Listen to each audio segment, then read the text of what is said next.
Item ಯಾವುದೇ ಇರಲಿ try ಮಾಡಿ ಆಚಿ ಚಿಕನ್ ಮಸಾಲಾ.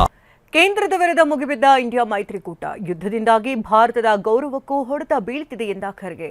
ಇರಾನ್ ದಾಳಿಗೆ ಭಾರತೀಯರ ಹತ್ಯೆ ಎಂದ ಖರ್ಗೆ ಆರೋಪ ತಳ್ಳಿ ಹಾಕಿದ ಜೈಶಂಕರ್. ಈ ಸುದ್ದಿಗಳನ್ನು ನೋಡೋಣ ರಾಜಕೀಯ ನ್ಯೂಸ್ ಟಾಪ್ನಲ್ಲಿ.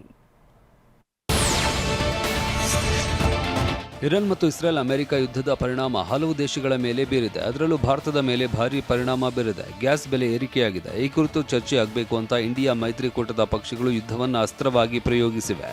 ಕೇಂದ್ರ ಬಜೆಟ್ ಅಧಿವೇಶನದಲ್ಲಿ ಯುದ್ಧದ ಬಗ್ಗೆ ಚರ್ಚೆ ಆಗಬೇಕು ಅಂತ ನಿನ್ನೆ ವಿಪಕ್ಷಗಳು ಪಟ್ಟು ಹಿಡಿದಿದ್ವು. ಸದನದ ಬಾವಿಗೆ ಇಳಿದು ಪ್ರತಿಭಟಿಸಿದ್ರು. ಗ್ಯಾಸ್ ದರ ಹೆಚ್ಚಳವಾಗಿದೆ ಅಂತ ಆಕ್ರೋಶ ಹೊರಹಾಕಿದ್ದಾರೆ. ಇನ್ನು ರಾಜ್ಯಸಭೆಯಲ್ಲಿ ಮಾತನಾಡಿದ ಮಲ್ಲಿಕಾರ್ಜುನ ಖರ್ಗೆ, ಮಧ್ಯಪ್ರಾಚ್ಯದ ಯುದ್ಧ ಭಾರತದ ಇಂಧನ ಭದ್ರತೆ ಮೇಲೆ ಪರಿಣಾಮ ಬೀರ್ತಾ ಇದೆ, ಭಾರತದ ಗೌರವಕ್ಕೂ ಹೊಡೆತ ಬೀಳ್ತಾ ಇದೆ ಅಂತ ಕಿಡಿಕಾರಿದ್ರು. इसका असर भारत की एनर्जी सिक्योरिटी पर पड़ रहा है. भारत की छवि और साख पर भी इसका असर पड़ रहा है. भारत अपनी क्रूड ऑयल की लगभग 55% जरूरतें पश्चिमी एशिया से होने वाले इंपोर्ट से पूरी करता है. कॉन्फ्लिक्ट बढ़ने का सीधा असर हमारे देश में इकोनॉमिक स्टेबिलिटी पर. ಇರಾನ್ ಹಾಗೂ ಇಸ್ರೇಲ್ ವಾರ್ ಭೀಕರ ಸ್ವರೂಪಕ್ಕೆ ತಿರುಗಿದೆ. ಸೌದಿ ಮೇಲೆ ಇರಾನ್ ಅಟ್ಯಾಕ್ ಮಾಡಿದ್ರಿಂದ ಓರ್ವ ಭಾರತೀಯ ಮೃತಪಟ್ಟಿದ್ದಾನೆ. ಇದೇ ವಿಚಾರ ಮುಂದಿಟ್ಟುಕೊಂಡು ಕೇಂದ್ರದ ವಿರುದ್ಧ ಮಲ್ಲಿಕಾರ್ಜುನ ಖರ್ಗೆ ಕೆಂಡ ಕಾರಿದ್ರು. उस क्षेत्र में करीब 1 करोड़ भारतीय काम करते हैं, जिनकी सुरक्षा और लाइवलीहुड वहां की स्थिरता पर निर्भर करता है. हाल ही की घटना में कुछ भारतीय नागरिक मारे गए हैं. ಮಲ್ಲಿಕಾರ್ಜುನ ಖರ್ಗೆ ಅವರ ಆರೋಪವನ್ನು ವಿದೇಶಾಂಗ ಸಚಿವ ಜೈಶಂಕರ್ ತಳ್ಳಿ ಹಾಕಿದ್ರು. ಅರಬ್ ರಾಷ್ಟ್ರಗಳಲ್ಲಿ ಇರುವ ಭಾರತೀಯರು ರಕ್ಷಣೆಗೆ ನಾವು ಬದ್ಧ ಅಂತ ಹೇಳಿದ್ದಾರೆ. As of yesterday, almost 67,000 of our nationals have done so. Those who are stuck in the region, those who are transit passengers who are there, those who need to come back urgently from this region, we are making every effort for them to do. ಚರ್ಚೆಗೆ ಅವಕಾಶ ಕೊಡ್ತಾ ಇಲ್ಲ ಅಂತ ರಾಹುಲ್ ಗಾಂಧಿ ಕೆಂಡವಾದ್ರು. ಹಲವು ವಿಚಾರಗಳು ಹೊರಬರ್ತವೆ ಅಂತ ಚರ್ಚೆಗೆ ಅವಕಾಶ ಕೊಡ್ತಿಲ್ಲ ಅಂತ ಗರ್ಜಿಸಿದ್ರು. जनता की इशू है, इसको हम ज़रूरी मानते हैं, इस पर हम डिस्कशन चाहते हैं. उसके बाद स्पीकर पे जो मोशन है ठीक है, उसको डिस्कस करेंगे, कोई प्रॉब्लम नहीं है. बट वो डिस्कशन करना नहीं चाहते हैं क्योंकि उसमें दूसरी बातें निकलेंगी. उसमें प्राइम मिनिस्टर की पोजीशन निकलेगी. प्राइम मिनिस्टर का जो पूरा कॉम्प्रोमाइज़ हुआ है, जो उन पर ब्लैकमेल किया जा रहा है, वो सवाल उठेगा. तो उसको डिस्कस नहीं करना चाहते. आपने देखा प्राइम मिनिस्टर भाग गए, पार्लियामेंट हाउस से भाग गए. ಕಾಂಗ್ರೆಸ್ ಮನೆಯ ಪಟ್ಟದಾಟ ಬೂದಿ ಮುಚ್ಚಿದ ಕೆಂಡದಂತಾಗಿದೆ. ಬಜೆಟ್ ಬೆನ್ನಲ್ಲೇ ದೆಹಲಿಗೆ ತೆರಳಿರುವ ಡಿಕೆ ನಡೆ ಕುತೂಹಲ ಮೂಡಿಸಿದೆ. ನಿನ್ನೆನೇ ಬೆಂಗಳೂರಿಗೆ ವಾಪಸ್ ಆಗಬೇಕಾಗಿದ್ದ ಡಿಕೆಶಿ ದೆಹಲಿಯಲ್ಲೇ ವಾಸ್ತವ್ಯ ಹೂಡಿದ್ದಾರೆ. ದೆಹಲಿಯ ಕಲ್ಕಾಜಿ ದೇಗುಲಕ್ಕೆ ತೆರಳಿ ಪೂಜೆ ಸಲ್ಲಿಸಿದ್ದಾರೆ. ಈ ಬಗ್ಗೆ ಪ್ರತಿಕ್ರಿಯಿಸಿರುವ ಸಚಿವ ಸತೀಶ್ ಜಾರಕಿಹೊಳಿ, ಆರಾಮಾಗಿ ಬರ್ಲಿ ಬಿಡಿ, ಅವರ ಪರವಾಗಿ ನೋಡಿಕೊಳ್ಳೋಕೆ ನಾವು ಇದ್ದೀವಿ ಎಂದಿದ್ದಾರೆ.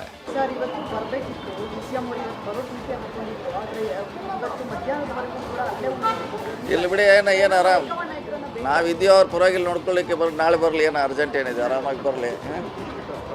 DC ಪರವಾಗಿ ನಾವು ಇದ್ದೀವಿ, ಇಲ್ಲಿ ನೋಡ್ಕೊಳ್ಳಿಕ್ಕೆಲ್ಲ. ಪಟ್ಟಕ್ಕಾಗಿ ಕಸರತ್ತು ಮುಂದುವರೆಸಿರುವ ಡಿಕೆ ಇವತ್ತು ಔತಣಕೂಟ ಏರ್ಪಡಿಸಿದ್ದಾರೆ. ಕೆಪಿಸಿಸಿ ಅಧ್ಯಕ್ಷರಾಗಿ 6 ವರ್ಷ ಕಂಪ್ಲೀಟ್ ಆಗಿರುವ ಹಿನ್ನೆಲೆಯಲ್ಲಿ ಡಿನ್ನರ್ ಪಾರ್ಟಿ ಆಯೋಜಿಸಲಾಗಿದೆ. ಕುರ್ಚಿ ಕದನದ ನಡುವೆ ಡಿನ್ನರ್ ಪಾರ್ಟಿ ಆಯೋಜನೆ ಹಲವು ಚರ್ಚೆಗೆ ಗ್ರಾಸವಾಗಿದೆ. ಸಿಎಂ, ಸಚಿವರು ಸೇರಿದಂತೆ ಶಾಸಕರು, ಎಂಎಲ್ಸಿಗಳಿಗೆ ಆಹ್ವಾನ ಇದ್ದು ಈ ಮೂಲಕ ಮುಖಂಡರನ್ನ ವಿಶ್ವಾಸಕ್ಕೆ ಸೆಳೆಯಲು ಮುಂದಾಗಿದ್ದಾರೆ ಎನ್ನಲಾಗ್ತಿದೆ.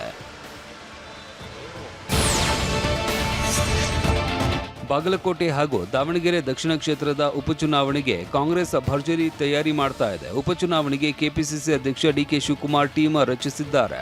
ಇಬ್ಬರು ಕೆಪಿಸಿಸಿ ಕಾರ್ಯಾಧ್ಯಕ್ಷರನ್ನ ಸಂಚಾಲಕರಾಗಿ ನೇಮಿಸಲಾಗಿದೆ. ಕೆಪಿಸಿಸಿ ಕಾರ್ಯಾಧ್ಯಕ್ಷ ವಸಂತ್ ಕುಮಾರ್ ಹಾಗೂ ಮಂಜುನಾಥ್ ಭಂಡಾರಿ ಸಂಚಾಲಕರಾಗಿ ನೇಮಕ ಮಾಡಲಾಗಿದೆ. ಎರಡೂ ತಂಡಗಳಲ್ಲಿ ಸಚಿವರು, ಮಾಜಿ ಎಂಎಲ್ಸಿಗಳ ನೇಮಕ ಮಾಡಲಾಗಿದ್ದು ಸಂಭಾವ್ಯ ಅಭ್ಯರ್ಥಿಗಳ ಆಯ್ಕೆ ಮಾಡಿ ಪಟ್ಟಿ ಕಳಿಸುವುದಕ್ಕೆ ಸೂಚಿಸಿದ್ದಾರೆ.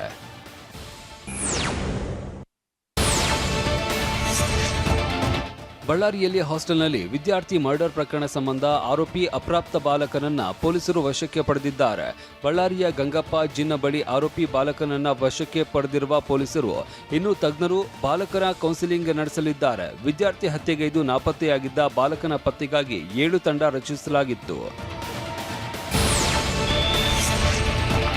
ಕೇಬಲ್ ವೈರ್ ತಯಾರಿಕಾ ಫ್ಯಾಕ್ಟರಿಯಲ್ಲಿ ಅಗ್ನಿ ಅವಘಡ ಸಂಭವಿಸಿದೆ. ದೊಡ್ಡಬಳ್ಳಾಪುರ ಬಳಿಯ ಬಾಶೆಟ್ಟಹಳ್ಳಿ ಕೈಗಾರಿಕಾ ಪ್ರದೇಶದಲ್ಲಿ ಘಟನೆ ನಡೆದಿದೆ. ಫ್ಯಾಕ್ಟರಿಯ 1 ಎಕರೆಗೂ ಹೆಚ್ಚು ಪ್ರದೇಶದಲ್ಲಿ ಬೆಂಕಿ ಆವರಿಸಿತ್ತು. ಫ್ಯಾಕ್ಟರಿ ಪಕ್ಕದಲ್ಲೇ ಬೆಸ್ಕಾಂ ವಿದ್ಯುತ್ ಸರಬರಾಜು ಕೇಂದ್ರ ಇದ್ದಿದ್ದರಿಂದ ಮುಂಜಾಗ್ರತಾ ಕ್ರಮವಾಗಿ ಪವರ್ ಕಟ್ ಮಾಡಲಾಗಿತ್ತು. ಅಗ್ನಿಶಾಮಕ ದಳದ 10 ವಾಹನಗಳು ಎಂಟ್ರಿ ಕೊಟ್ಟಿದ್ದು ಬೆಂಕಿ ನಂದಿಸುವುದಕ್ಕೆ ಹರಸಾಹಸ ಪಟ್ಟರು. ಘನತ್ಯಾಜ್ಯ ಘಟಕದ ಬೆಂಕಿಯಿಂದ ದಟ್ಟ ಹೊಗೆ ಆವರಿಸಿದೆ. ಧಾರವಾಡದ ಹೊಸ ಯಲ್ಲಾಪುರ ಬಡಾವಣೆಯಲ್ಲಿ ಘಟನೆ ನಡೆದಿದೆ. ಧಾರವಾಡದ ಹಲವು ಬಡಾವಣೆಗಳಿಗೆ ದಟ್ಟ ಹೊಗೆ ವ್ಯಾಪಿಸಿದ್ದು ದಾನೇಶ್ವರ ನಗರ, ಜನತ್ ನಗರ, ಶೆಟ್ಟರ್ ಕಾಲೋನಿ ಜನ ತತ್ತರಿಸಿದ್ದಾರೆ. ಕಸದಲ್ಲಿ ಇರುವ ರಾಸಾಯನಿಕದಿಂದ ಬೆಂಕಿ ಹೊತ್ತಿಕೊಂಡಿದ್ದು ಆತಂಕ ಮನೆ ಮಾಡಿದೆ. ಹುಬ್ಬಳ್ಳಿ ಧಾರವಾಡ ನಗರ ಪಾಲಿಕೆ ವಿರುದ್ಧ ಜನರು ಆಕ್ರೋಶ ಹೊರಹಾಕಿದ್ದಾರೆ. ಪದಕ ವಿಜೇತ 24 ಕ್ರೀಡಾಪಟುಗಳಿಗೆ ಕರ್ನಾಟಕ ಗೃಹ ಮಂಡಳಿ ನಿವೇಶನ ಹಂಚಿಕೆ ಮಾಡುವಂತೆ ಮನವಿ ಪತ್ರ ಸಲ್ಲಿಸಲಾಗಿದೆ. ಬೆಂಗಳೂರಿನ ಕಂಠೀರವ ಸ್ಟೇಡಿಯಂನಲ್ಲಿ ವಸತಿ ಸಚಿವ ಜಮೀರ್ ಅಹಮದ್ ಖಾನ್ಗೆ ಎಂಎಲ್ಸಿ ಡಾಕ್ಟರ್ ಗೋವಿಂದರಾಜು ಭೇಟಿಯಾದರು. ಏಷ್ಯನ್ ಬ್ಯಾಸ್ಕೆಟ್ಬಾಲ್ ಫೆಡರೇಷನ್ ಹಾಗೂ ಕರ್ನಾಟಕ ಒಲಿಂಪಿಕ್ ಅಸೋಸಿಯೇಷನ್ ಅಧ್ಯಕ್ಷ ಡಾಕ್ಟರ್ ಗೋವಿಂದರಾಜು ಮನವಿ ಪತ್ರ ಸಲ್ಲಿಸಿದರು. ಇವರೆಲ್ಲ ಇರೋದು ಎಲ್ಲ ಅವಾರ್ಡ್ ತಗೊಂಡಿರೋದು, ಎಲ್ಲ 3 ಅವಾರ್ಡ್ 4 ಅವಾರ್ಡ್ ತಗೊಂಡಿದ್ದಾರೆ. ಪಾಪ ಅವ್ರ ಸ್ವಂತ ಮನೆ ಅಂತ ಇಲ್ಲ. ಆ ಕಾರಣಕ್ಕೆ ನಮ್ಮ KHP ವತಿಯಿಂದ ಪ್ರೊಸೀಜರ್ ಪ್ರಕಾರ ಮಾಡಿ ಖಂಡಿತ ನಾನು ಸೂರ್ಯ ಸಿಟಿ 4 ಫೇಸಲ್ಲಿ ಇವರು 24 ಜನಕ್ಕೂ ಸೈಟ್ ಕೊಡೋದು ವ್ಯವಸ್ಥೆನ ನಾನು ಪ್ರಯತ್ನ ಮಾಡಿಕೊಡ್ತೀನಿ ಅಂತ ಮಾತನ್ನು ಕೊಡ್ತೀನಿ. ನಿರ್ಮಾಣ ಹಂತದ ಮನೆ ಮೆಟ್ಟಿಲು ಕುಸಿದು ದಂಪತಿ ದುರ್ಮರಣ ಹೊಂದಿದ್ದಾರೆ. ರಾಯಚೂರು ಜಿಲ್ಲೆ ಯಲಗಟ್ಟಿ ಗ್ರಾಮದಲ್ಲಿ ದುರಂತ ಸಂಭವಿಸಿದ ದ್ಯಾವಪ್ಪ ಸುಗೂರು ಶಿವಮ್ಮ ಮೃತ ದುರ್ದೈವಿಗಳು ಕೆಲವು ದಿನಗಳಿಂದ ಸ್ವಂತ ಮನೆ ನಿರ್ಮಾಣದಲ್ಲಿ ತೊಡಗಿಸಿಕೊಂಡಿದ್ದರು. ಮನೆ ಗೋಡೆ ಪ್ಲಾಸ್ಟರಿಂಗ್ ವೇಳೆ ಮೆಟ್ಟಿಲು ಕುಸಿದು ಬಿದ್ದಿದೆ. ದಂಪತಿ ದ್ಯಾವಪ್ಪ ಶಿವಮ್ಮ ಪ್ರಾಣ ಬಿಟ್ಟಿದ್ದಾರೆ. ಹಟ್ಟಿ ಠಾಣೆಯ ಪೊಲೀಸರು ಭೇಟಿ ನೀಡಿ ಪರಿಶೀಲನೆ ನಡೆಸಿದರು.